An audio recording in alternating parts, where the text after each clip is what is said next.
Hello, today is Tuesday, the 30th of June, 2020. My name is Ezekiel Medina. I'm interviewing Karenn Alves for the Rutgers Latino New Jersey History Project and the Voces Oral History Center at the University of Texas at Austin. Please know, Ms. Happuck Alves, that this interview, audio files, and transcript will be placed in the Nettie Lee Benson Latin American Collection at UT Austin and the Rutgers Oral History Archives. If there's anything that you do not wish to answer or discuss, I will honor your wishes. Also, if there is something you would like to discuss, please make sure to bring it up and we'll talk about it. Because we are not conducting this interview in person, I need to record your verbal consent, as well as the consent of gift form for Rutgers, which you have signed.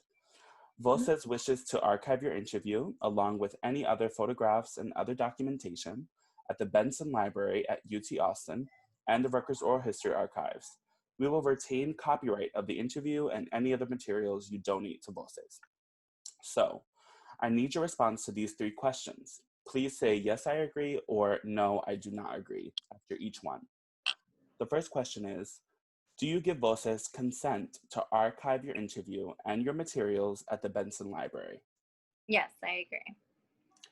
Do you grant Voces copyright over the interview and any material you provide? Yes, I agree.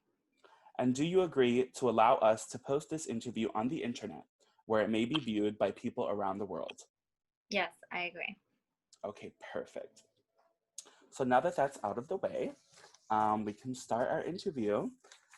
So the first thing is, tell me a little bit about yourself. Tell me where you're from, where you grew up, and a little bit about your story.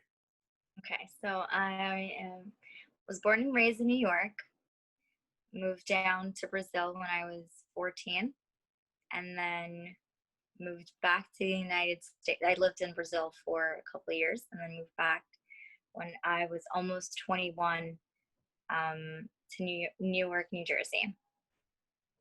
And can you tell me what may have pushed you to go to Brazil, or what was calling you in Brazil to go there for that time? So my parents decided to go to Brazil. It was a great experience studying abroad. I recommend it, highly recommend it. You're exposed to a lot of culture and diversity. But I was so used to high technology and everything is so much easier here in the United States that I had to come back. And I was also used to living here, but it was a quite experience. Were there any challenges for you when you lived there? Like, did you have a hard time with speaking Portuguese, or was it completely like a natural experience for you? So I taught myself how to read and write and was able to engage in verbal conversations quite rapidly because I'm a very chatty person and individual. So it was quite easy for me. I would say that what was hard was seeing how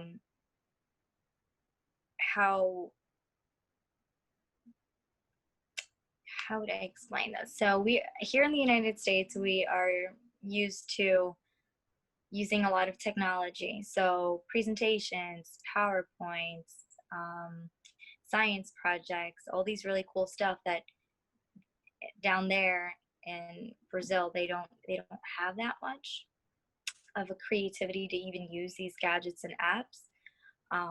But it was a cool experience to bring what I knew to them and kind of learn a little bit of how they would encounter their challenges using what they had in hand. So for science projects, we used a lot of cardboards and really cool stuff, while in Minas, where I used to live, it's all here in mind. You have to be creative as to what you're going to use. So we had a lot of arts and crafts, and everybody would be engaged in the project. So it went from like aunts and uncles being they would come together to help the kids out, and it was quite an experience because it's not something that I was used to. Um, and I found it really cool. Like, they don't have the technology there. What they do have is a lot of I don't want to say, but they have a lot of horses and like they're really laid back, especially the town I lived in. So I left New York and I went to a town with less than 5,000 individuals with no, the internet was like slow. So if it rained, we didn't have internet. So we really needed to use the books, and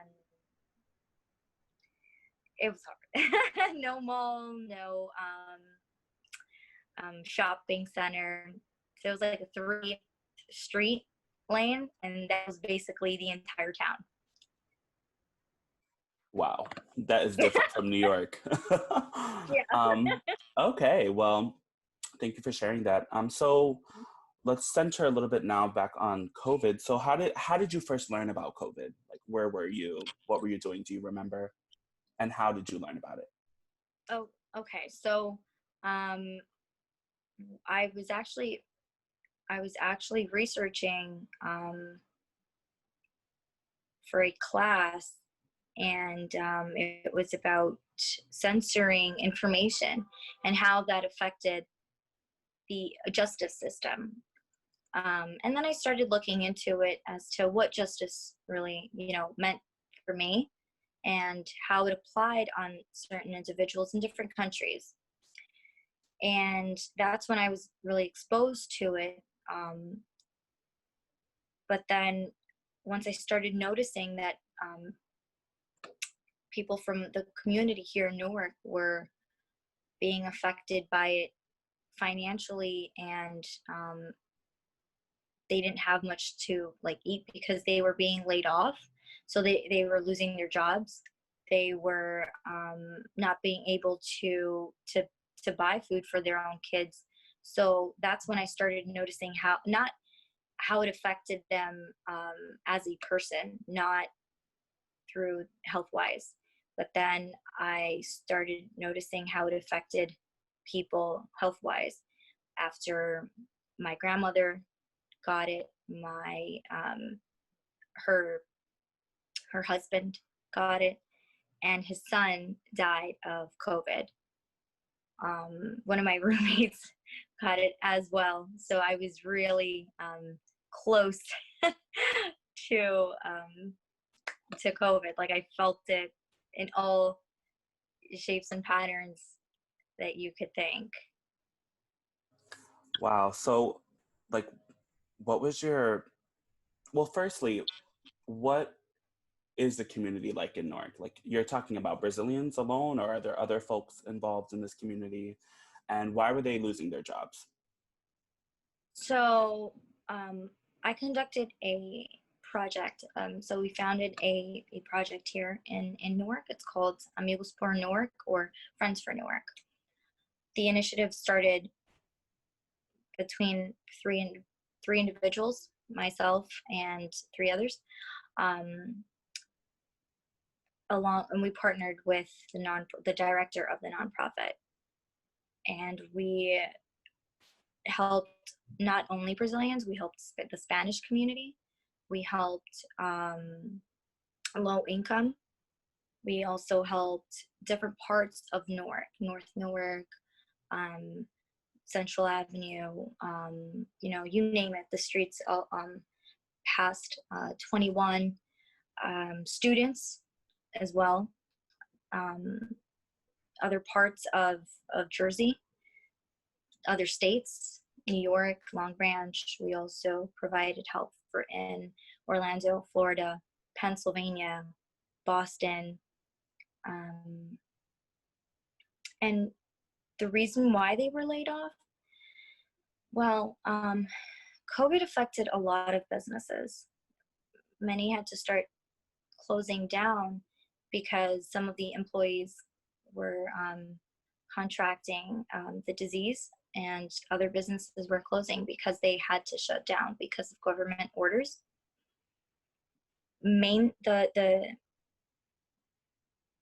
people that we mainly helped, I would say, initially were the undocumented because they were affected the most.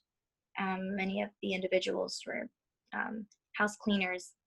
Um, they were painters. They would help. They were assistant painters. Um, Others would work at supermarkets, and because they were recently hired, they were fired first.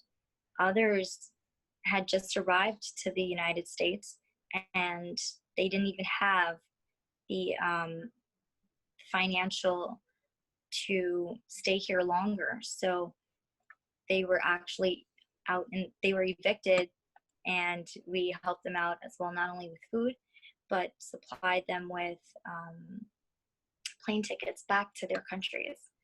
So there are different reasons. It all depends on who it is we're talking about that was fired first, and why they were fired. It all depends. We helped a lot of different individuals throughout this pandemic. So I guess what was your initial reaction then to what was happening? Like before you established the nonprofit or worked with the director, what were you thinking as this was happening?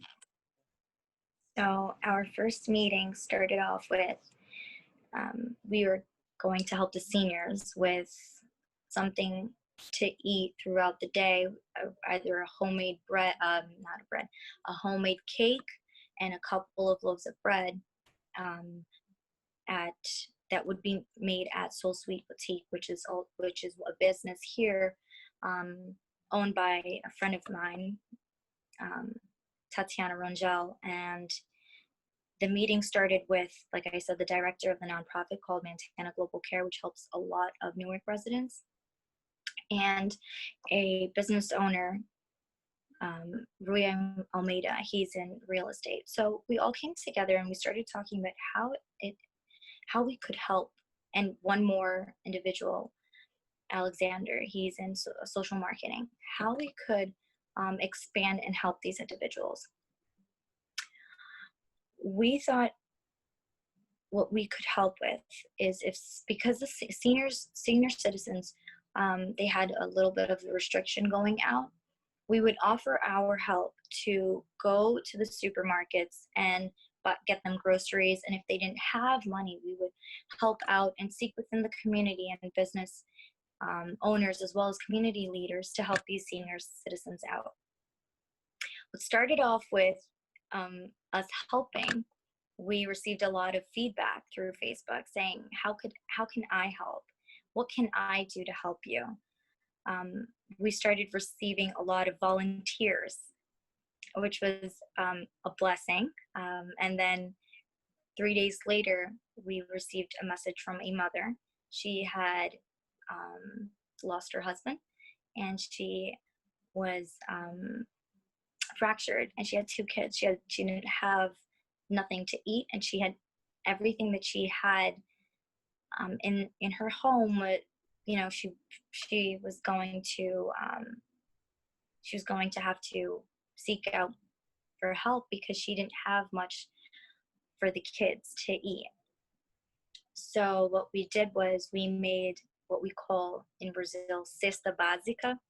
It's a box of food that lasts families for a month. So in that box we have rice, beans, vegetables, meat, flour for them to make either a bread or cookies. We have cereal for the kids, milk. We have powdered milk, chocolate, for them to make a hot chocolate or whatever the case scenario was if they wanted to make a cake. And that was our initial, case, one box. But then 2 days later, we started receiving more people, more messages of people reaching out. And then my phone number started to circle around on Facebook. And what started off with one box was 15 on that same week. And we were reaching out to people to help out. And then after that, it started growing.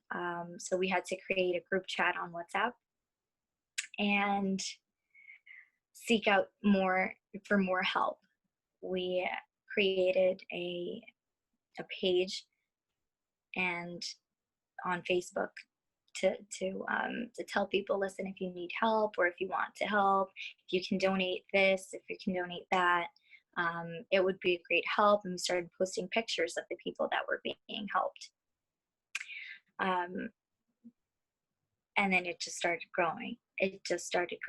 We had parents calling me asking, I don't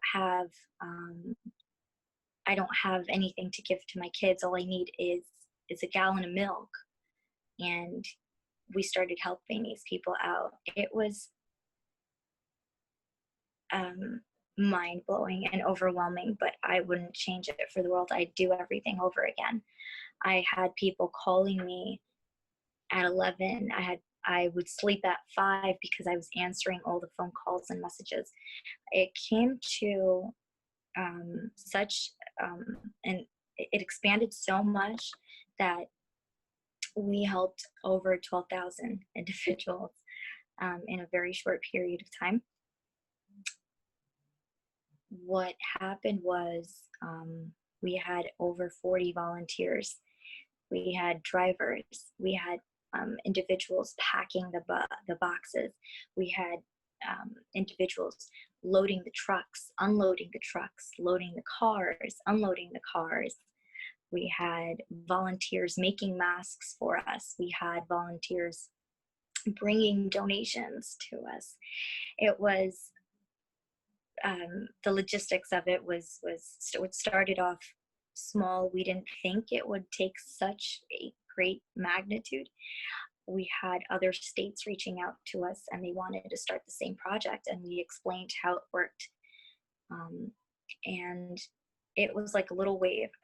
We started off small and it just started growing to the point where we're still open and we're still donating a lot of things.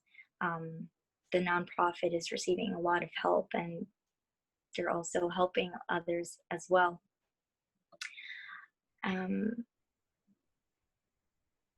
Something else that I wanted to mention was for Mother's Day and Easter, we were able to donate over 1,000 boxes. So we're talking about boxes loaded with so much groceries. It was approximately over $125 worth of supermarket supplies, with not only what I mentioned, but also we had face masks, we had soap, we had alcohol, like the bottled for them to clean their and sanitize their hands. We also had cookies for the kids, fresh groceries, fresh vegetables, and fruits as well. So it was a great experience. That sounds amazing. So then I would want to ask, what other, like you said that other people asked about how you guys went about this. Who were they? Like what states were interested? And also, how did businesses react? How did people know that they wanted to volunteer or know how to? So we had a lot of individuals that came up through social media, and they were just saying, this is all fake news. There aren't people out there that need help. People aren't needing food like that. And it got to the point where we went to these businesses and we're like, that's not true. We have testimonials of people that are really seeking help. Because not only did we do the baskets, but we also had businesses make, like the restaurants, make meals. So what we did was, not only did we help our local business, we gave them the opportunity to volunteer and help, but we also help them by saying, hey guys, if you want to donate, if you want to buy something, go to so and so place. They're helping the community. They are giving us a better rate so that we can reach the like a bigger amount of families. So please reach out to them. We also had restaurants give us great rates on on platters of food. So we had fresh meals made every day. We had over 300 meals made a day, and we would personally hand them to not only the homeless but to seniors. We had them delivered to them.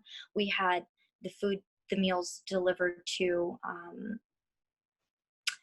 individuals that had COVID. So we had an entire list of names of people that was tested positive for COVID that couldn't leave their house. So we were focused on trying to maintain the rate levels low as well by helping those that couldn't leave the house, those that didn't have the money to go out and buy something. And we also tried to limit people so that they didn't go out in the streets. We were offering our help so that they stayed home, so seniors could stay home, so that mothers and kids could stay home, so that they could be safe. um, um, the like I am going back to the testimonials, we had this woman where me and Rui, we would stay up until 9 personally delivering the foods, and they would call my phone.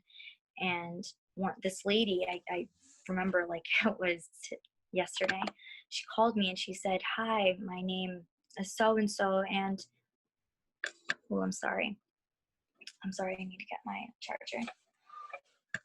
My name is so and so, and I don't have much to eat. I would like to know if you guys could help me. So I asked her, listen, we are giving out the baskets, the box of food, but we have so many people ahead of you. All we can offer you is a fresh meal that was made today. But I really need to make sure that you really need the food, because there are people out there that don't have what to eat. And you know what she told me? She said, I have the juice that I'm going to drink, and it's going to be my dinner. But if there's someone out there that needs it more than me, please pay it forward. Give it to them. I was so touched by that, because for someone to say that they had juice for dinner and that's all they had, and to give it away to someone, like the food to give to someone else. I said, Rui, you know what? I know it's 9:30. Let's drive. It's going to take us half an hour, okay? But we're going to be helping someone out that really needs it. Like, I don't know why, but I have this gut feeling that she really needs the food. So we went there and we gave her the meal, and she looked at me and she was crying. And I've never seen someone jump up and down over a platter of food, and it broke me into pieces, because she was like, what, 20 years older than me, and I've never seen a grown woman jump so much over food. It's not something that you see every day. And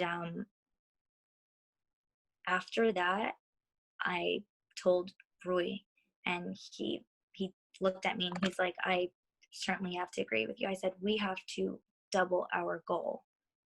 If we were helping X, we need to help 2 times X. Because if she reached out to us, there can be other people out there that really need it. And what happened was, that same day at midnight, I received a call, and it was a father, and he was calling me, crying. He said, Nena, no tengo nada. I don't have anything. I have 6 kids. The last milk that I gave them was today, I'm a father. I feel devastated. I feel like I am not a man. I feel like I'm not even worthy of being a father of six because I am the person that's supposed to be supplying. And I know that you're younger and I know that you have no responsibility to help me out. But if you can, please help me out. I don't have anything to give my kids. I don't have anything for them to eat. I don't have a job. I don't know what to do. When you hear things like that, it's like you feel like as if you have no worth because I never thought I would be in such a big project like this. I'm limited, but after I heard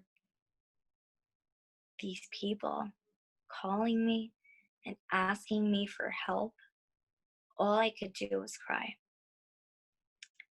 because there's nothing that they could do. There really wasn't. They didn't have a job. I personally saw the kids. I saw how they reacted. These people would cry so much when I handed them the boxes. I don't know how this all worked out, but it did. I called so many people. I spoke to people I've never seen in my life, and I asked them to help donate. I asked people that I met once at a network event, and I told them about the project, and I told them to come and help volunteer, come and help us deliver the boxes. And what happened was they would empathize with the situation, they would empathize with the families. They would not only donate, they would volunteer their time, they would reach out to families and friends that they knew would help. And that's how everything started. The project started to help the community, but then it started expanding. We started sending help and aid to New York. We started sending aid to Long Branch, Pennsylvania. We helped out in Florida. We sent boxes and crates of rice, beans, groceries to these states. We had the boxes packed and ready for individuals in New York. So we had community leaders reach out to us because they were out of food and they didn't know who else to reach out to. They reached out to us, we helped them, and they then started their own food drive. And that's how it all worked out. Once they received assistance, they would help us when we needed, and when we hadn't more than enough, we would send it out to the different states and to different community leaders. And it's working, and it's helping a lot of people up until today. Yeah. So that sounds amazing. And it sounds like really great work. So would you say that these places like Long Branch, New York, Florida, Pennsylvania, are these places connected to y'all because they have sizable Brazilian populations? Or how does that go about? So anybody that reached out to us through community leaders or Facebook or churches or social media, we would make sure that we would help them. We had individuals in different parts of Jersey as well that needed help, and we told them, listen, we don't we don't know how we're going to get these things delivered to you, but we're going to have it packed and ready. If you have anybody that can come pick up the boxes, that would be great. And some of them were able to find friends to come pick it up. And once they did, they would also volunteer their time. Like they didn't have it was their way of saying thank you. So they would volunteer. We had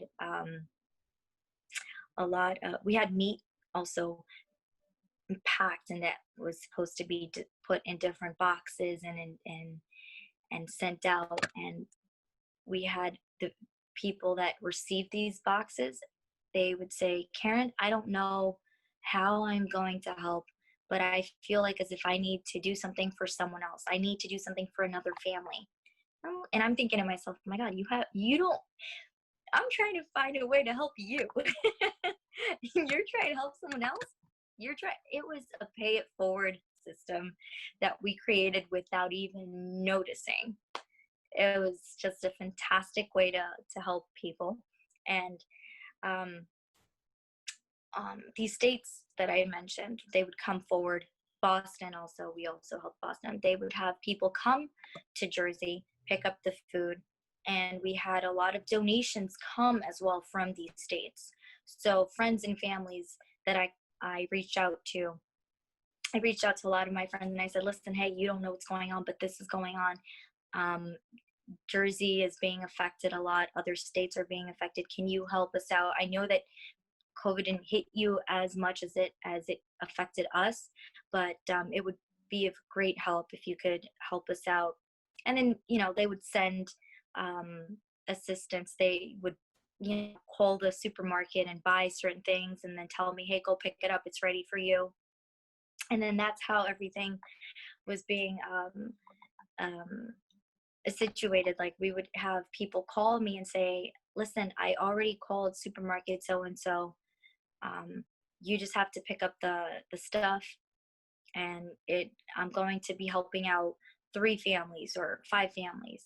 And then I would ask how many kids, and that's how we kind of work things out.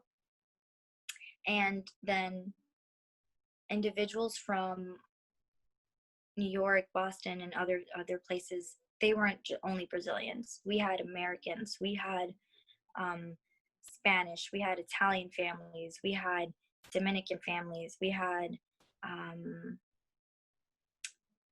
Indians reach out. We had, I would say we helped all from like all the different cultures, a little bit of every culture we did touch. Anybody that reached out to us, pretty much we helped. We never said we don't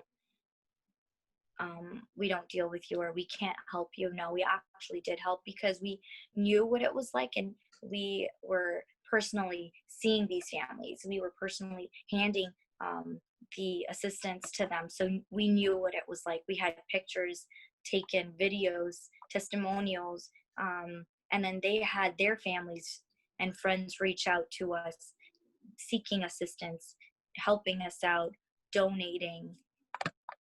So it was a little bit of each country helping out, each little state helping out as well. And did you get support from people in Brazil too? Did they send over supplies and such? Yes. So we had distributors in Brazil help out as well. We had distributors here in the United States help us out as well. So how do you think you found this? Like, how have you been inspired to do this kind of work? Is this something that your family does? Is this something that you were raised doing? Or is it just something that inspired you when you were doing that search for justice? So in Brazil, I would always do a Christmas event for kids. I enjoy singing. I love singing. So it was kind of my way to help the kids out. So we would create a whole musical for the kids, and collect gifts for the kids that were living below poverty in the town that I used to live in. And so every year it was something that I would do to help the kids out, and not only during Christmas, but in different holidays. I would help out the church and the community. So once I came to this country, I felt a little bit useless. Like I felt like I couldn't, because I didn't have the financial to help out. since I'm more financially established in Brazil, I thought, I could help more. But then, and I also knew more people there. So it was easier for me to get the help and assistance. But then when I came here, I didn't know how I could help the community. And I felt like as if I just couldn't, because once I arrived in this country, I only arrived with one suitcase and $0, nothing. So I'm like, I wasn't even supposed to come here. It was just a vacation. And I like I told you, I decided to stay because I told myself, listen, it's in 1 month I was able to get a job and get into college, I would stay. And I was able to fulfill my goal, because you see me here today. um, and I did everything you can imagine here in the United States, but I never thought I would be able to help my founding church. I never thought I would be able to help the community, because I just didn't have the financial stability to do any of that. But then when this opportunity came, and I was just invited for the meeting because of friends that they saw something, I guess, in me that made them realize, what, we should give this girl an opportunity to help us out in this project. So I went. It was a 30-minute meeting, which I am so happy I was invited for. And that's when all the ideas started sparking up in my head, and not only in my head, but in every individual that was there. And then we started putting everything into practice, and that's how it all came about. But I always wanted to do something like this. I've always wanted to help and volunteer, but I just didn't think I would ever be able to. Because in my mind, yeah, I think, you need to have money to help out, but that's just not the case. That's really not the case. The amount of help that we received was really from people that didn't even have money, because they were so committed to helping that they didn't care if they had to stay 7 or 6 in the morning up until 11 at night helping out. If it were through the phone, packing, unpacking, loading things or unloading things, they were just willing to help. These individuals were able to empathize with the situation. We were so touched by each story that we really didn't even care how long we stayed up, or if we didn't even got any sleep at all, because we were so driven by the cause that having or not having money really wasn't the goal. It was just trying to seek as much help as possible and helping the most amount of people we could help. Okay, so do you think that this need is going to stay as other states, as we're seeing the rise come up again? Do you think that the work that this nonprofit is doing is going to have to stay for a while? And if so, do you think that it'll be possible to continue? So we thought we would only be able to help for approximately a month, or it was like, what, 3 weeks or a month. It's been over 2 months that the project has been running. It's been running since March, and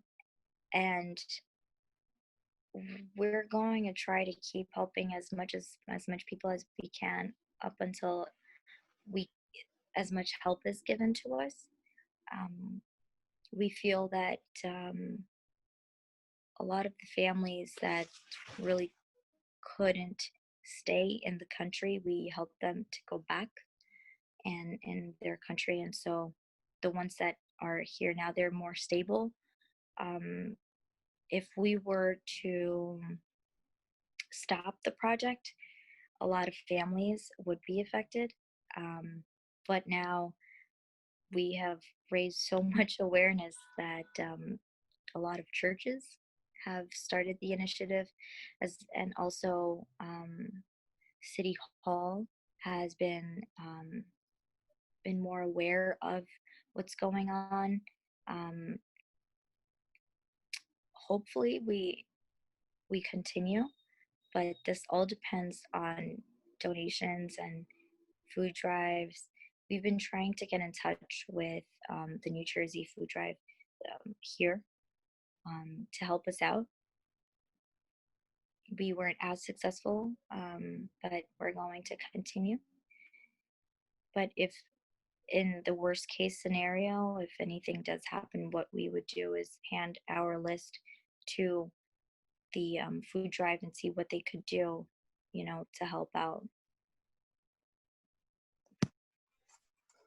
Okay. So besides economically, what have you seen this pandemic do to the people of Newark? Um, you mentioned earlier that this hit your family pretty hard, and Yeah. yourself personally. So, how has that experience been besides doing this nonprofit work? Or maybe this nonprofit work is helping you work that out. But what is it? How are you doing, really? Um, that's a very good question. I was really affected because my values changed, um, my beliefs changed. I was able to see potential in areas that I never thought I had. I was able to empathize so much with families that was the part that really hurt because um, seeing my family go through what they were going through, seeing how much I was helping other families, and how my family was being affected. And we had um, a death, and I was seeing my grandmother sick and her husband sick. And mind you, they live in New York, so every time I'd have to go drive to New York. And I didn't even have a car, so I had to borrow a car. It was hard. It was hard because I didn't know if I could handle more deaths in the family. My my grandmother had just had a surgery, so I was really, really scared. You know, I was handling the um, the funeral service of my grandmother's husband's son, and when I went to see him, it's just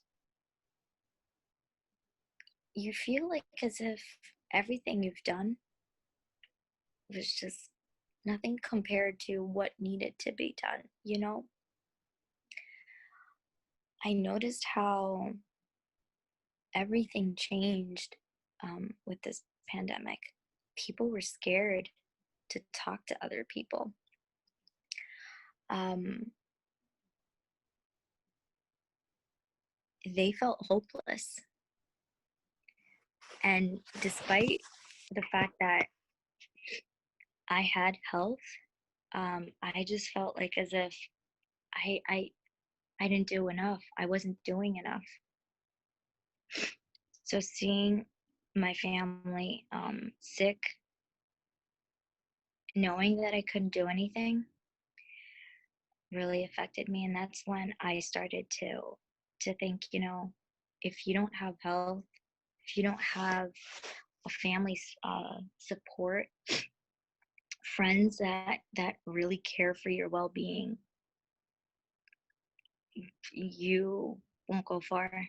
Like I had people reach out to me because they knew how much what was going on and how much I was working. Like I was working in school, helping out the project, going through all this. I had volunteers that I've never seen in my life, and they were checking on me to see if my well-being was okay, if I was mentally prepared for all this. And how ready can someone be for any of this, you know? I had my parents call me and say, you have to stop. You have to stop. You can't. You're going to kill yourself because you're exposing yourself too much. And I thought to myself, well, if I stop, who's going to help these families, you know? If I stop, how am I going to be strong for my grandmother and Lalu? I just can't. And when I told her that I was getting ready to stop, all she said was, if you're going to stop because of me, you better you better not stop. You better get out of bed and do the best that you can to help more families, because you've been put in that same situation. When you needed help, you were helped. So make sure you help others. Some people called me, Ezekiel, and they wanted to kill themselves because they didn't know what to do. And it was frightening because I understand if you don't have anything, what can go across your mind, but imagine going through all this and then feeling like as if you had to be mentally prepared to help others. It was hard. I don't want to wish this upon anybody because it's a situation where you don't even know what to do, where you have parents calling you and they're desperate. You have people from the community that you know with the virus and you can't even hug them. You have family members with the virus and you can't do anything. And then on top of that, you have people calling you and thinking that all they want to do is take their life away. So this COVID really helped me to understand the importance of family, of health, friends, and it really changed my values and beliefs. That is for sure. And I would do everything over again. I would do everything that I did, but I would do it 10 times more because it was all worth it. I became such a better person after this. It it helped me stay humble. It helped me understand other people and empathize more with their situation and with the people that didn't believe, didn't know that COVID could do so much, that this entire system could fall apart. Once it started affecting them, then they started reaching out to us and they were like, we're sorry, we really didn't know that, you know, families were going through this, and now we're the ones seeking help. So it really changed my mindset. And I hope that whoever watches this in the near future, that they can feel inspired to help others as well, because it's a very tough situation to go through, but it's life changing.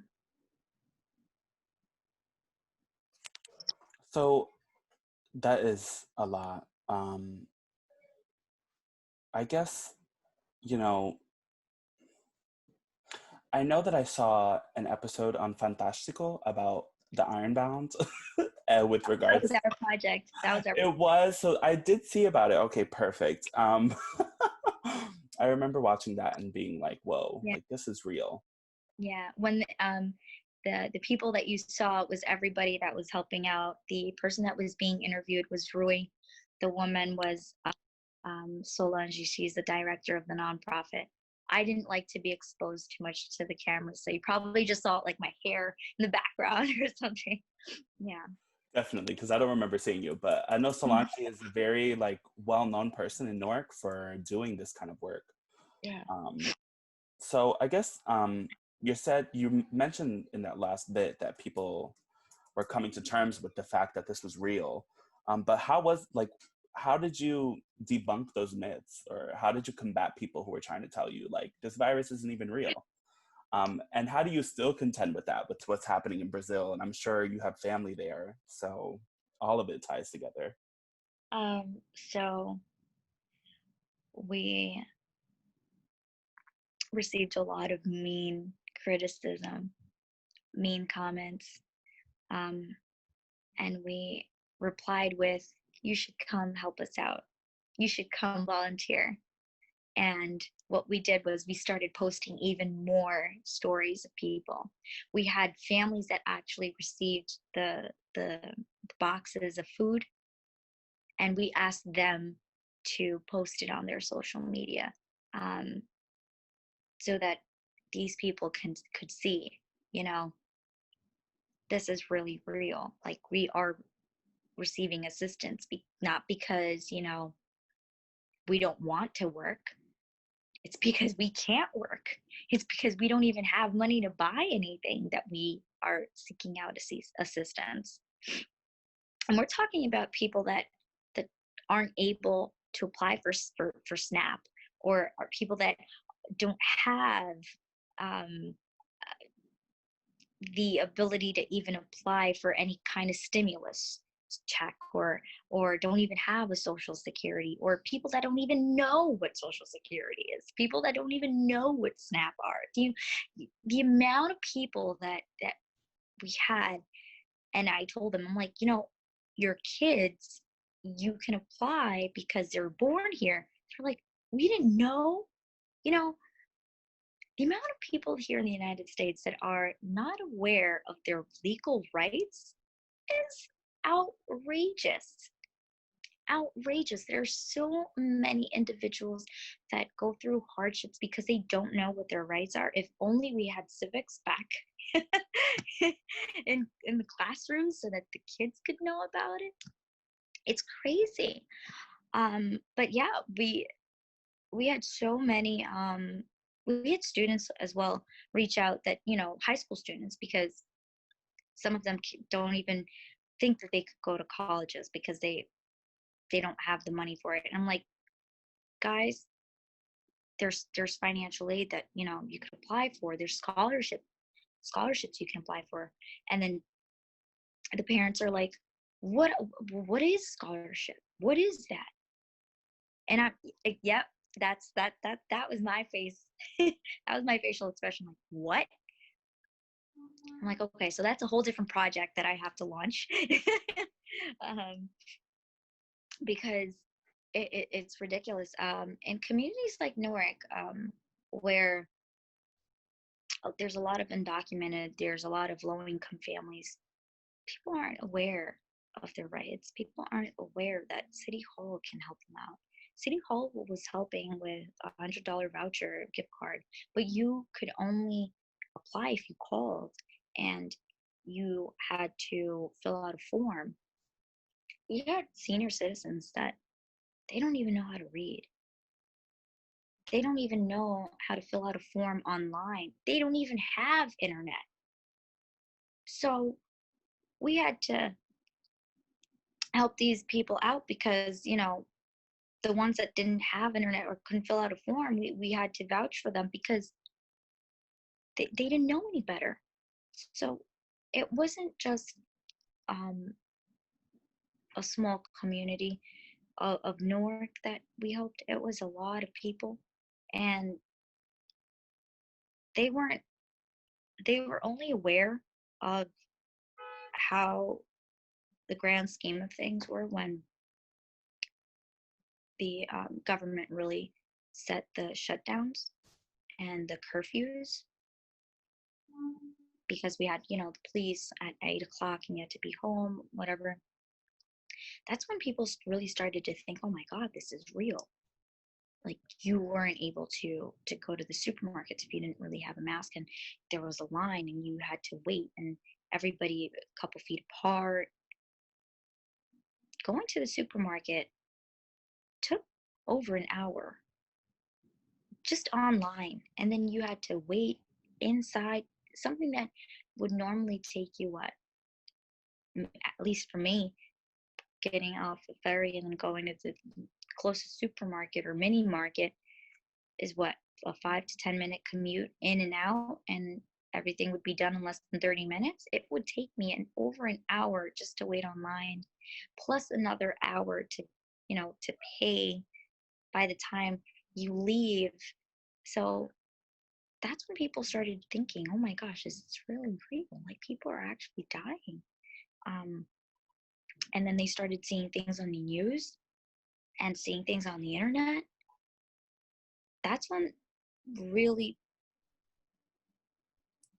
people, I think they started to realize that if they weren't cautious, that they would catch it as well. And in Brazil, well, people, they didn't believe it too much, and now they're starting to see what it's all about. So I mean, I had a lot of discussions with my family, at least in Brazil, and a lot of my friends. And I said, listen, you guys are not prepared. You guys really need to prepare yourselves, because if something like this happens there, and just like it happened here, let me tell you, you, whew, just an example. Norway took over a month for me to find a funeral home to get him cremated. Over a month. He was at the hospital in the morgue for over 3 weeks. And then to if to make matters worse, they wrote his name wrong, and then they couldn't find the body. And then they couldn't locate the body. And then once we found the body, the documentations of the death certificate was wrong. So it was just, everything's it was wrong. And I said, listen, guys, if something like this happens in Brazil, you guys are not prepared. The amount of bodies that the amount of people that contracted COVID, funeral homes were not prepared for that number of people. I would speak to the presidents of these funeral homes, or like, Karenn, I'm sorry, we're gonna have to put you on a wait list. I'm like, are you serious? Like, I called you on the same day he died. It's like, I know, but there's families that, have been waiting for 3 weeks on the wait list. And I'm thinking to myself, what? You're kidding me. 3 weeks? And in New York, we had the bodies in like those trucks, like the freeze trucks. They didn't even have enough, because there were so many people dying from COVID that they didn't even know where to put them. I called over 10 funeral homes. They were over capacity. And then I started posting this on social media. I'm like, you guys need to be prepared. You guys need to start staying 6 feet apart from people, because it's serious. It's very serious.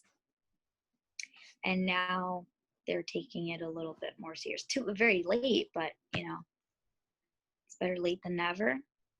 But yeah, it took a lot. A lot of people had to die in Brazil for them to actually really believe what was going on. Yeah, it's better some work than none. That's really tragic. I'm so sorry that you had to experience that with a relative that you had to bury. That's just one of the things about this pandemic that I think isn't spoken about enough, um, is those challenges. So I guess in your neighborhood, how many people do you know got COVID? Do you know how many of your neighbors probably got it, or did you lose any of them too? Well, not my neighbors per se. No, I checked up on all of them. Um, on friends and family, I checked on. We had a couple of individuals that were helping us. They got the virus, and they stayed home. So we're talking about 2 or 3 people. Um, from the community that I was aware of, I don't have the numbers correctly, and I think also because I was going through so much, they avoided telling me these kinds of things. Um, so someone that was close was my roommate. He he tested recently, and he's like, "Oh, I was tested positive for COVID." And I was like, "Oh, okay." I'm like, "When was this?" Yeah. So someone that was close, close to me was my roommate, and that was a shocker. But I guess a lot of vitamin C helped me. I was gonna say, did you end up getting tested at all, or you You know just what? held it out?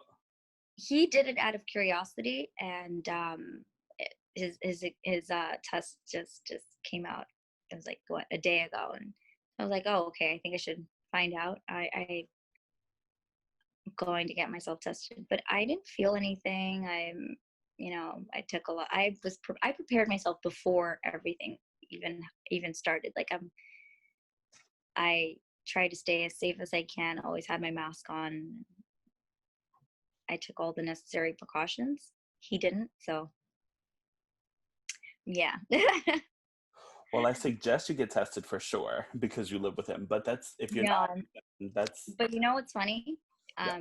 He was in contact with his sister and his family, and they tested, and they were negative. He was the only one positive. So I was like, weird, right? Isn't it weird? We still don't know. We still don't know a lot about this virus, but that is weird. It's a little Yeah, different. yeah. I'm like, oh well, I hope now that you got it and you're okay, you didn't bring it to me, it's fine. He came back recently from his get together with his family, and then that's when he tested. And everybody tested and found out that he was the only one, so it was a shocker. That is a shocker. Okay. So how has working been during the pandemic? I know you're doing community work, but how about work that maintains you? How has that been going? And how has your work or your job adapted? So I'm an assistant. I'm an executive assistant. So it was overwhelming. I think my boss felt very depressed with all that was going on with business. So at times I worked remote. At times I had to go to the office and help out. But because it was only me in the office, that was okay. Like I didn't have any issues, and I wasn't in contact with anybody, and we don't receive anybody at the office, so that was great. Didn't expose anybody, and I wasn't exposed either. The business is really bad. It's still really bad. A lot of businesses closed, which affected our business. Um, and since we don't know up until when this is going to go, um, we don't know. I don't know what my future is going to be like either.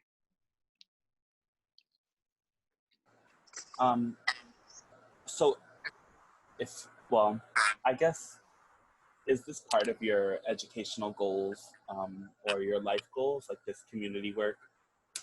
And I know that you are a student as well, so can you tell me about how you want to tie these together with your goals for the future? Um, so you know how sometimes people ask you, what's your mission in life? And I always want to know what my mission in life was. And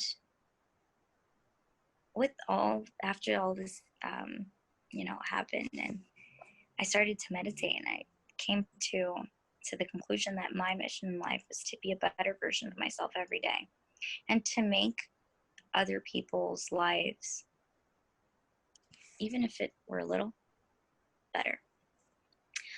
So bringing smiles to people, and making their lives so much easier, um, would be my goal. And being able to do community service and being able to help families, I was able to become a better version of myself daily, help families, and really think the importance of education, and me how I if I educate myself, I am able to educate others. You don't have to be a teacher to help others understand something, or to help them realize that knowledge is power. All you have to do is know how to speak to them, and have them open their eyes as to what is important. And it is important to know um, your rights. It's important to know how to use different applications. It's important to know how to be aware. You have to be up to date. You have to be current in events, technology, and you have to be a well-rounded person. Unfortunately, the community isn't as well educated, but I'm willing to help those around me. And that's how I tie my education. That's how I tie volunteer work and the community service, by helping others, helping them understand that it is important to be well educated. It's important to be well rounded, because, if I didn't know, um, how to react, and what to do, I don't think we would have such a great logistics to continue the project. You know, um, we use different kinds of, of forms. Like, we had we used Google Docs, we used Excel. Some of the people didn't of our volunteers didn't know how to use it, and it was very important that I knew how to use these things, and I passed it along to other individuals so they learned it as well. It was important that they knew um, the customer service. So this is something that I did. I received the calls, and I would call, and I would send messages, and so I started training other volunteers to do the same, so that they would take on the responsibility, so I would be able to do other things within the project. So that's how I think I'm going to be tying um, my service with my mission, is educating others by educating myself first. So it's important that I am well rounded. It's important that I become well educated, so that I can help my community by teaching them the small things that I know, so that the future generation can come and then help the older generation, and then teach the younger generation. So it's kind of like a cycle. That's how I think that I will be helping. And I noticed that it worked out in the short run. I hope it continues um, future in the future. And I noticed that it it was a great idea when I was asked by the director to come work for the nonprofit. So I was like, oh, okay. So I am thinking right. I definitely think you are. It's definitely a work that needs to be done. So I guess in my final couple of questions, um, do you feel that this situation has been handled appropriately by the city of Newark, the state of New Jersey, the US? Any opinions or thoughts? um, This is going on the record, but of course, I want to know your opinion. That's our First Amendment right. So give it to me anyway. um, it depends. What do you mean by how it was handled? In what perspective would you want to know? Health wise, I think that they took the necessary precautions. The police handled the situation very well. Um, Businesses had to obey the rules and regulations. They were really strict on curfew. Um, Businesses had to respect the law, where they couldn't raise prices, because if they did, they would be fined. So in that spectrum, yes, I think that Newark did, a spectacular job. Um, when it comes to New Jersey, I think the governor did a really good job in using social media to raise awareness, because the younger generation, they didn't think it was as serious. And so I think that he really stood down and imposed um, a lot of awareness. um, the mayor every day would post updates for the city hall, and would give the constituents news, and tell them what was going to be done throughout the week, and what they expected, and how the numbers were. So I think that he did keep people aware and posted. Um, Individuals didn't panic, which was a good thing, because that could have affected the community in a whole different, in a very whole different way. um, I would say that they did do a good job. When it comes to the project that we did, I think they could have helped a little bit more, but that's not the case, because they did do food drives. So that was great. They helped in what they could. New Jersey did have great food drives. They had organizations help out, big distributors helped, and they were able to assist many families. So I think New Jersey did do a good job. I would say in general we did. The numbers were high of COVID in Jersey, but that's because people weren't as careful as they should have been. You know what I mean? Like, they didn't respect too much initially, and then the numbers started growing. But then once they started understanding, hey, this is for real, like, it's no joke, then people started becoming more cautious in what they were doing. So I would say overall they did do a very good job. I mean, you don't know what to expect from something like this. It's a first time dealing with a situation like this, so you can't really expect excellence when you don't even know what to do. Like, every day there's just problems, problems, problems. So I think that they did a good job. Okay, that's fair. Yeah. And so my last question can be, do you believe that what do you see are some of the barriers for the community in Newark, in particular your community? Like, I know that this particular pandemic brought challenges economically and, really threatening people's livelihood and food and all these things. But what are some barriers for the future? an example would be like language is a barrier, especially in healthcare.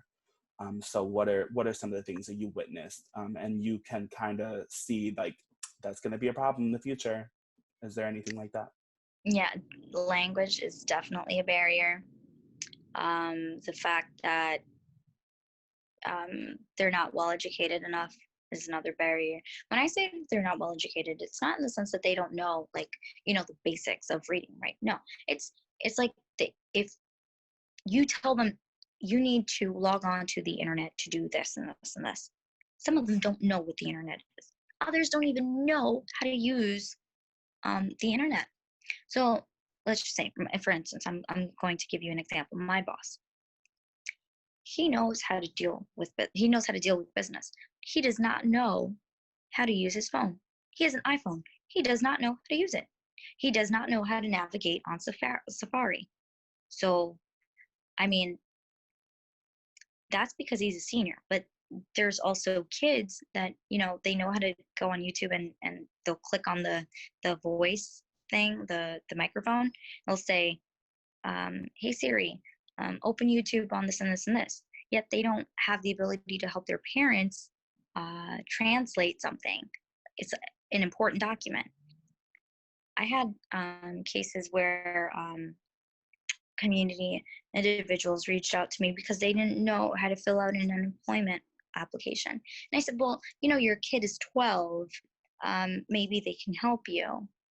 Mm, they don't understand how to translate it to Portuguese, or they don't know how to translate it to Spanish, or they would call me and say it was in a different language, and I'm like, oh, well, I only speak 3 languages. I'm so sorry. I don't know. I'm very limited here. So it's the language. It's not being well prepared to fill out forms, not knowing how to use technology. I would say not even having sometimes the equipment would be something else. Most people, they didn't know, they weren't aware that City Hall would be assisting them with housing or with food. There are other programs as well that, for instance, that City Hall offers, that I only became aware of recently, and I've spoken to the youth, because it's a program for the youth, and they're not aware of it. So there's a lot of things that I would say that are barriers that only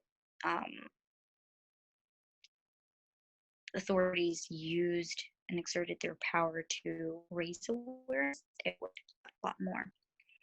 For instance, something else would be community colleges.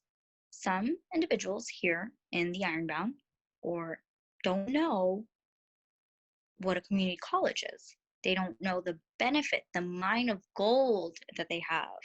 It's called a community college, because they just don't know any better. They just think that